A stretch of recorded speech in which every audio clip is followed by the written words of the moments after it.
Bonjour à tous, donc aujourd'hui nous allons parler de const. C'est parti. Alors maintenant que nous avons vu la différence entre var et let, il est maintenant l'heure de parler du mot-clé const. Donc const est un mot-clé qui est utilisé comme let pour déclarer une variable. Donc ce mot-clé est disponible depuis le S6 et vous allez pouvoir l'utiliser pour déclarer vos variables, donc au même titre qu'un mot-clé let. La seule différence que vous avez entre les deux, c'est que const est en read-only. D'accord? Quand quelque chose est en read-only, ça veut dire que vous ne pouvez pas réattribuer sa valeur.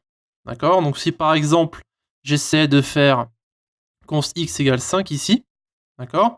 Et que je m'ensuite x égale 8, ici, ben ça va me faire une erreur quand je vais essayer de le lancer sur ma console, parce que vous allez voir que il va me dire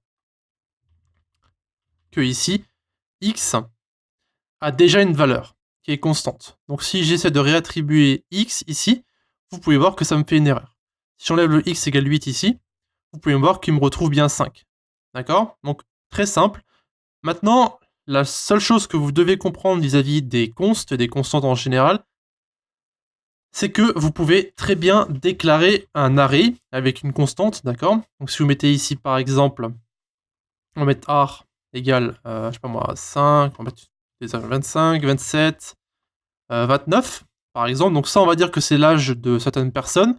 Donc imaginons maintenant qu'on veuille réassigner comme ça, d'accord? Qu'on met par exemple 5, 5 et 7 par exemple. Ben ça va pas marcher, d'accord? Donc cette partie-là va retourner une erreur, parce qu'on ne peut pas réattribuer une constante, d'accord? Mais par contre, vous pouvez très bien réattribuer un nombre qui se trouve à l'intérieur, d'accord? Ça veut dire que un objet, donc que ce soit un array ou un objet en lui-même, vous pouvez réattribuer les valeurs qui se trouvent à l'intérieur. Vous ne pouvez pas juste réattribuer la valeur de la constante en elle-même. Donc si par exemple si je fais array 2 pour sélectionner donc le 29 ici, et qu'au lieu de mettre 29, bah, je mets 30, comme ceci, vous allez voir que là je vais lancer, ça va mettre une erreur, d'accord? Donc sur cette ligne ici. Si je la mets en commentaire et que j'affiche ensuite mon array ici, donc si je mets ar, vous pouvez voir qu'il me renvoie ici 25, 27 et 30. Alors que si par exemple je commence cette ligne ici, il va me relancer l'arrêt que j'avais par défaut, donc 29. Donc je peux très bien changer cette valeur et mettre par exemple 75 ici. Vous pouvez voir que maintenant j'ai 25, 27 et 75.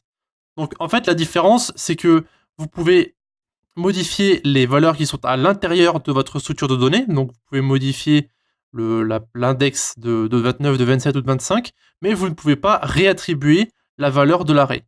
D'accord? Voilà, c'est la seule différence, la seule petite chose que vous devez savoir vis-à-vis des constantes. On vous dit souvent que vous ne pouvez pas changer la valeur d'une constante, ce qui est vrai, mais vous pouvez très bien changer la valeur d'une valeur qui est à l'intérieur de cette structure. D'accord? Voilà.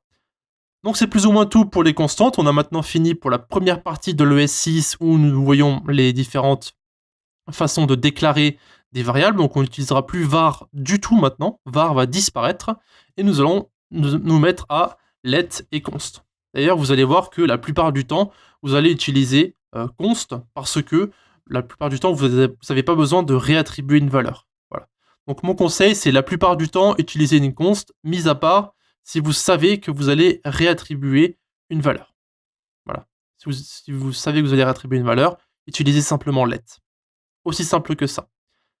Ce sera tout pour cette petite vidéo, donc si vous avez des questions à poser, vous avez les commentaires de YouTube ou bien encore le Discord de la communauté. À la prochaine. Merci d'avoir regardé notre vidéo jusqu'à la fin. Encore une fois, vous pouvez nous retrouver sur Discord, donc l'invitation se trouve en bas à droite.